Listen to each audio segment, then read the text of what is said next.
J'accueille aujourd'hui au podcast minier Martine Paradis, VP Environnement et Ingénierie chez Nouveau Monde Graphite. Bienvenue Martine. Merci.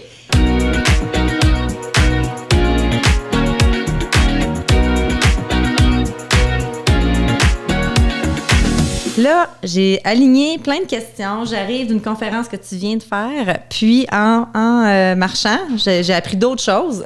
Fait que là, mes questions, je venais de te le dire, mais mes questions, ils fitent plus ou moins. Fait que là, on va débuter plus avec comment que tu as tombé dans l'industrie minière? Qu'est-ce qui a fait que tu as décidé de faire un parcours dans l'industrie minière? Parce que je pense que tu es de Québec. Es-tu originaire de Québec? Oui, je suis originaire de Québec. Puis une région non minière. Une région non minière et je ne connaissais rien du minier avant d'y arriver.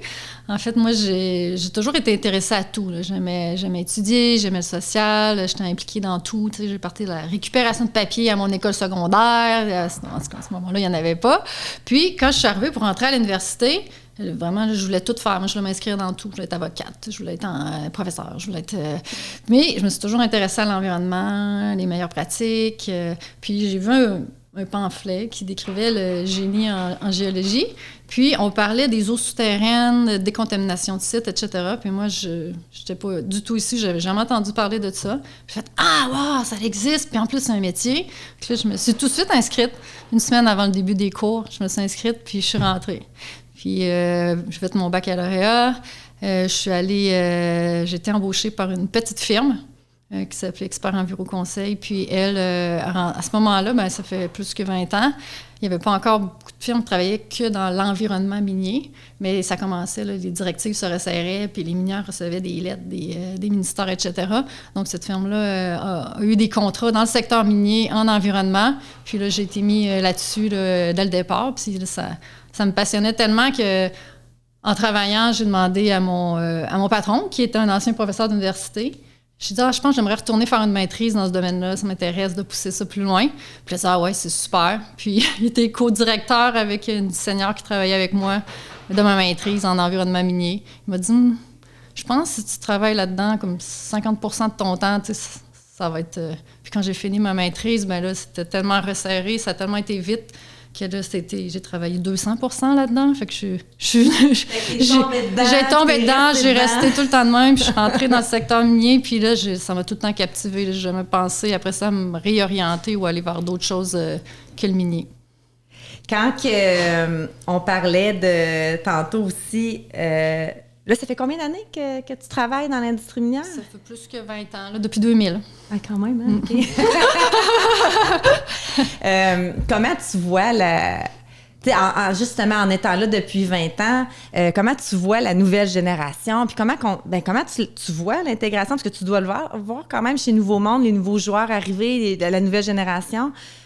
Est-ce que c'est différent? Comment tu vois ça? Bien, c'est vraiment différent dans le sens que quand j'ai commencé, moi, vu que j'ai étudié dans un peu l'innovation minière, l'environnement minier, je suis arrivée dans des équipes de projets sur les mines qui voulaient déjà faire un changement. Fait que j'étais déjà quand même avec des gens plus ouverts à ça, mais je voyais quand même, quand on arrivait avec notre projet, je n'étais pas toute seule, ben, il y avait plus de réticence. Aujourd'hui, les jeunes qui rentrent, ben, ça fait partie d'eux. Tu sais, c'est comme...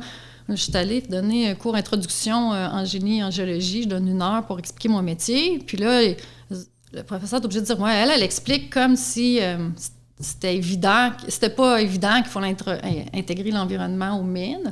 Mais pour eux autres, elle dit, c'est évident. Puis là, je le vois dans ceux que j'embauche. Les autres, ils veulent faire partie de ça. Il y en a beaucoup, c'est pour ça qu'ils viennent travailler, notamment chez Nouveau Monde Graphite, puis dans d'autres équipes. Ils viennent parce qu'ils veulent faire une différence. Mais aussi des personnes plus vieilles qui ont des enfants puis qui ont une réflexion sur le futur puis qu'est-ce qu'ils veulent laisser comme legs. On va rentrer un peu dans Nouveau Monde Graphite. On entend souvent parler, ces temps-ci, on entend parler plus des MCS. Est-ce qu'il y a des défis différents de travailler justement pour des compagnies où est-ce que c'est des MCS, contrairement à le traditionnel, les mines d'or, les compagnies d'exploration d'or, par exemple? Est-ce qu'il y a-tu d'autres défis?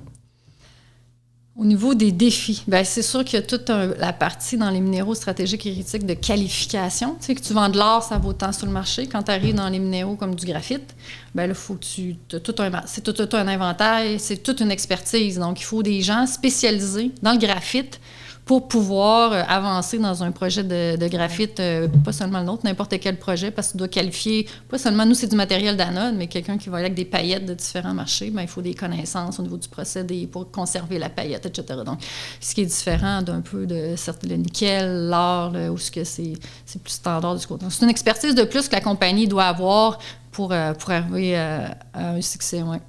Tantôt, je t'écoutais puis j'arrête pas de commencer ça tantôt, mais ça a comme déstabilisé toutes mes questions parce que je regardais puis tu avais une diapo puis tu parlais justement pour les gens qui le savaient pas, du projet d'une mine à ciel ouvert à 120 km de Montréal. Ouais. Le monde entend ça, une nouvelle génération entend ça, les médias entendent ça. Comment on gère tout ça, là? Bien, c'est sûr, ça a été des étapes de consultation. La communauté où on s'insère est vraiment habituée à l'industrie. Donc, l'industrie forestière aussi a un impact, là, donc des coupes de bois avec des usines. Donc, au niveau de local, ça s'est très bien passé. C'est au niveau, effectivement, le secteur de villégiature, c'est plus des gens qui peuvent arriver de Montréal, donc qui étaient déjà là. Mais pour le monde qui ne sont pas déjà là, sont quand même intéressés. Moi, j'ai quand même l'impression, mais là, c'est peut-être que je suis dans... qui est quand même les gens deviennent de plus en plus conscients qu'on utilise des minéraux, puis à quelque part, ben faut aller les chercher si on veut faire cette transition-là. Fait que, cette conscience-là, je la trouve quand même plus présente. C'est peut-être parce que je la trouve plus présente chez les jeunes que chez peut-être la tranche d'âge avec laquelle c'est ça, mais c'est sûr que ça apporte ses défis. Il faut bien que tu expliques le projet. Puis c'est quelque chose, c'est ça qu'on n'est pas habitué, mais ça, localement, on avait quand même dans un secteur industriel qu'on s'implante. Je lisais que récemment, je pense que c'est au début, là, on ne sait pas quand est-ce que le podcast va sortir, parce qu'on en fait un par mois. Fait que là, peut-être qu'ils vont dire, hey, il me semble que c'est une vieille nouvelle quand ils vont écouter le podcast. Mais bon, je lisais que vous vouliez multiplier vraiment la production. Puis là, j'oublie c'est sur quel de vos projets, mais de passer de 52 000 tonnes à 500 000 tonnes. C'est énorme. Je pense que la nouvelle est énorme. Puis je ne sais pas si on en a parlé tantôt, mais je me dis, il y a un impact à plusieurs niveaux, mais il y a aussi un impact avec la collaboration que vous avez aussi avec les Premières Nations, parce qu'eux se sont probablement fait présenter le projet de 52 000. Je dis c'est bon chiffre, là. 000, ouais. Fait que ils se sont fait présenter ce projet-là, puis là, finalement, on change de projet. Juste ça, c'est une situation à... Qu'est-ce qu'on fait avec cette situation-là, là? Effectivement. Ça, c'est le projet Watnam, qui est différent de celui de Saint-Michel-des-Cents, 100 000 tonnes. Par contre, au niveau de l'empreinte du projet, il est vraiment plus riche. On est plus riche en graphite. Donc, on a à peu près la même empreinte au terrain que le projet Matawini avec le projet Watnam, même si c'est 500 000 tonnes au lieu de 100 000 tonnes par année. Après ça, c'est une question de pureté, etc. Donc, c'est pour ça que je dis que c'est un projet de développement de Nouveau Monde Graphite, parce que ces premières étapes-là de communication avec la communauté, de consultation, de voir comment on peut faire le projet ensemble, ça fait partie des premières étapes. Puis, ça on ne peut pas mettre ça nécessairement dans le temps ou dans des étapes comme on le fait. Donc, à ce moment-là, c'est un projet de développement futur. Présentement, il y a quelques personnes là, qui ont fait l'étude préliminaire économique, mais il n'y a pas d'équipe de projet dédiée à passer. Okay. Donc, c'est un projet d'expansion qui va s'inscrire dans l'expansion de Nouveau Monde Graphite plutôt que à court terme. OK. C'est 5 ans. Ça fait 20 ans que tu es dans l'industrie, tu es une femme dans l'industrie. C'est sûr que j'aime ça ramener mes super questions en lien avec la place des femmes, veut pas dans l'industrie. Puis je me demandais si... toi, c'est-tu quelque chose que quand tu es arrivée dans l'industrie il y a 20 ans, est-ce que tu t'es sentie bien accueillie? Est-ce que tu as senti que la femme, il y a 20 ans, avait sa place? Puis aujourd'hui, est-ce qu'il y a une différence ou pas? C'est une bonne question parce que je pense que je ne me l'ai jamais posée avant d'atteindre plus vieille, tu sais, de voir... parce que mais quand j'ai terminé ma maîtrise, c'est vrai, je suis rentrée, puis j'ai travaillé beaucoup pour Mine Ragland, puis en venir même à temps plein. Puis là, il y avait, tu sais, dans l'avion, des fois, peut-être 2 ou 3 femmes là, dans l'avion. Donc, en étant en environnement, j'avais quand même des filles avec moi, mais je faisais ça, moi, des travaux de terrain. Donc, je donnais des directions à des foreurs, etc. Fait que c'est sûr que quand j'arrivais avec des foreurs, oui, ça a été difficile. C'était peut-être mon âge aussi, tant qu'elle était une fille. Mais sinon, je pense que j'ai quand même été très bien accueillie. Puis je ne sais pas si c'est la nature des projets sur lesquels je travaille ou c'est des gens qui ont déjà beaucoup un esprit ouvert. Quand tu es en environnement, en innovation, moi j'étais en gestion des résidus miniers, je n'ai pas tant senti de différence ou de place. C'est sûr, après, quand tu prends des postes plus importants de gestionnaire, ben là, dépendamment de ton entourage, ben des fois, tu peux sentir... C'est plus là que j'ai commencé à sentir la différence. Donc, c'était plus au niveau des nouveaux de postes, mais autant des fois du positif que du négatif, que des fois, il y en a qui viennent te dire des hommes qui sont contents, puis c'est rafraîchissant, puis ça fait du bien, ça l'encourage. Mais ouais, j'ai pu... Après ça, c'est une question de... Mais de façon majoritaire... Je me suis sentie toujours entendue, puis j'ai toujours réussi à prendre ma place là, dans ce milieu-là. On parlait tantôt, nos 2 enfants sont les 2 au cégep, toi Sainte-Foy, moi Garneau. Ton fils est en sciences nat? Oui, sciences nature, ben c'est... Ouais, c'est quoi? Non, mais là, le nom aujourd'hui, il serait pas fier de moi. Comme moi. Qui va éventuellement peut-être devenir ingénieur. Éventuellement, peut-être. Est-ce que chez vous, tu as 3 enfants, Martine, l'industrie minière, on l'a dit tantôt, on n'est pas dans une région minière comme, par exemple, en Abitibi-Témiscamingue. Est-ce que c'est quelque chose que vous parlez? Est-ce que tu aimerais ça que ta famille suive, tes enfants, en fait, suivent tes traces? Ben, en fait, j'espère qu'ils vont faire ce qui leur plaît.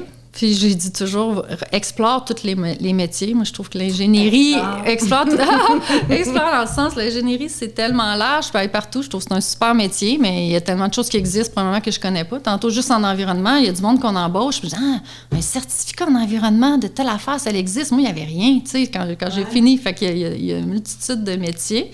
Fait que je tiens pas nécessairement à ce qu'ils suivent mes traces, mais c'est quand même important... C'est quand même important pour moi qu'ils voient que c'est pareil que tu sois une fille ou un gars, puis l'implication dans la famille, c'est la même affaire aussi. Puis ça m'a fait penser à une autre idée que tantôt tu me parlais, mais je m'en souviens plus sur ta question. Sur les jeunes! C'était sur les... ouais, enfin... Tu parlais de les nouveaux postes et tout ça que vous embauchez. Vous êtes combien d'employés présentement? On est 130 ou plus, là. J'ai plus le décompte exact. Là, on est dessus. Comment ça va, le recrutement, la main-d'œuvre? Bien, on a quand même un vent favorable là, de par notre mission là, de faire partie de la transition énergétique. Il y a plusieurs personnes, même s'ils ne sont pas impliquées au day-to-day dans ce qui est environnemental, développement durable, environnement, ils suivent ça de près, puis on joint la compagnie. Ça peut être quelqu'un à la comptabilité. Moi, j'ai joint la compagnie parce que c'est important pour moi, l'empreinte du projet, puis je veux participer à des projets qui vont aller dans cette direction-là. Fait que ça les motive. Fait qu'on a beaucoup de candidats intéressés à venir. On est aussi beaucoup dans l'innovation. Donc, des gens qui finissent avec un doctorat, il n'y a pas non plus tant de métiers qui s'acquièrent à ça. Fait que nous autres, une grosse partie recherche et développement, que là-dessus, c'est... mais ça reste qu'il faut trouver la personne. Ça va rester un défi quand on va partir l'opération, la construction. Bien, il va y avoir besoin de main-d'œuvre, puis il y a des gens qui travaillent à ça. Donc, ce défi-là reste pour nous aussi. Mais au niveau présentement qu'on est, c'est quand même... Vous avez une belle attractivité. On a une belle attractivité, oui. Parlons carboneutralité. Puis je pense que ça doit en faire partie quand même de l'attractivité aussi, parce que c'est un discours que vous avez. On lit dans les journaux 2050, que la planète vise d'être carboneutre d'ici 2050. Ça va faire que je vais avoir 74 ans. Comment est-ce qu'on va y arriver? Tu demandes à moi si on va y arriver. Non, mais en fait, il n'y a aucune question que je pourrais... C'est ça que je me disais, j'ai pas eu de question tantôt à ma conférence, mais il n'y a aucune question souvent que je peux répondre seule parce que c'est plein d'expertise puis de consultation. Je peux pas te dire si on va y arriver. Là. Je suis pas au day-to-day. Ce que je peux dire, c'est que tu peux pas arriver quelque part si tu travailles pas pour ça. Puis si tu as un but, ben des fois, tu vas pas arriver au sommet que tu visais, mais l'important, c'est d'avancer puis d'aller vers quelque chose qui fait du sens. Puis je pense que c'est vraiment ça qu'on... Les entreprises qui écoutent présentement le podcast, que c'est dans votre mission, vous avez des objectifs en lien avec ce sujet-là. Je me dis, tu arrives de l'environnement, tu es dédié à ça. Est-ce que tu aurais-tu des conseils à donner justement à ces compagnies-là d'emprunter ce pas-là? Bien, tout à fait. Puis à tout prix éviter le discours « ça se fait pas ». Okay. Quand quelqu'un dit ça te fait pas, va vérifier. Okay? Comme je te parlais de retourner des stériliers dans la fosse. Moi, j'étais au ministère, j'en ai vu. Techniquement, ça se fait pas. C'est une phrase. Mais je me disais, mais qui a pu se contenter d'une seule phrase? Moi, à tout le monde que je leur demande, des ingénieurs miniers, je leur demande de modéliser ça, ils sont super motivés, ils me reviennent, ils ont 2-3 modèles, OK, on va changer ci, il y a de l'économique là-dedans. les initiatives qu'on fait en environnement, on produit notre compost à partir de nos produits de décapage. Bien, ça, c'est notre coordonnateur en environnement qui, lui, ben, il connaissait pas la restauration. Mais en rentrant chez Nouveau Monde, il a posé des questions, s'est intéressé. Ah oui, on va avoir besoin de ça. Lui, il s'intéressait plus à l'agriculture, etc. Il y avait des connaissances là. Finalement, c'est lui qui a proposé, en engageant des firmes, ces initiatives-là. Puis ensuite, ben, on l'a produit, puis là, on en fait, puis c'est possible. Fait que c'est vraiment il faut, aussitôt que tu sautes cette barrière-là, que moi, je trouve qu'il n'est pas compliqué c'est sûr, tu ne te mets pas à dépenser de l'énergie puis tu t'en dans toutes tes idées que tu peux avoir. Là, c'est structuré, puis il y a toujours... Mais c'est possible là, de faire beaucoup de choses en environnement avec... ce qu'il faut qu'il y ait. Donc, il ne faut pas s'arrêter, il ne faut pas s'arrêter à ça se peut pas. Il faut vérifier. Peut-être que ça se peut pas. Des fois, c'est vrai, des fois, il y en a qui arrivent avec des idées, puis ça ne marchera pas, puis t'expliques. Moi, je fais la chose à la lettre, mais j'ai pas fini de dire ça. Je vais être tannante. Mais moi, je l'ai vu, puis je n'ai fait que ça, travailler sur des projets où on voulait changer les pratiques et des mines en exploitation, que j'ai vu faire des choses extraordinaires. Dans le secteur minier, les mines avec lesquelles j'ai travaillé, c'était vraiment des équipes qui voulaient vraiment changer les choses. Il y en a même qui me rappellent chez Nouveau Monde, on est content là, que vous faites ça puis que vous dites ça parce que ça nous aide, nous autres, puis sont en exploitation. Là, fait qu'ils encouragent ça. Fait qu'il y en a un.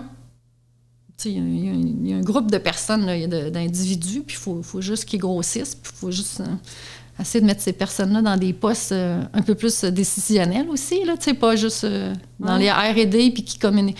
Fait que, c'est ça, quand tu peux toucher aux postes qui vont dans les finances, dans l'ingénierie, dans plein des opérations, ben des gens avec plus de vision, mais qui ont aussi...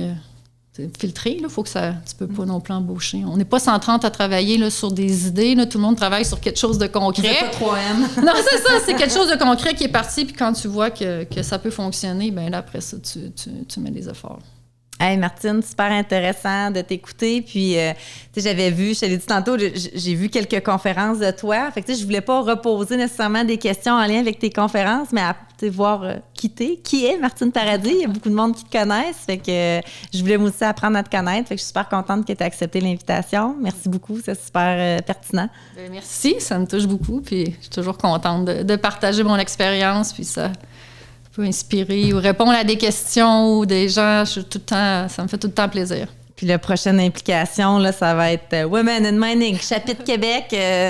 On suit Martine Paradis. Hey, merci beaucoup, Martine. Merci.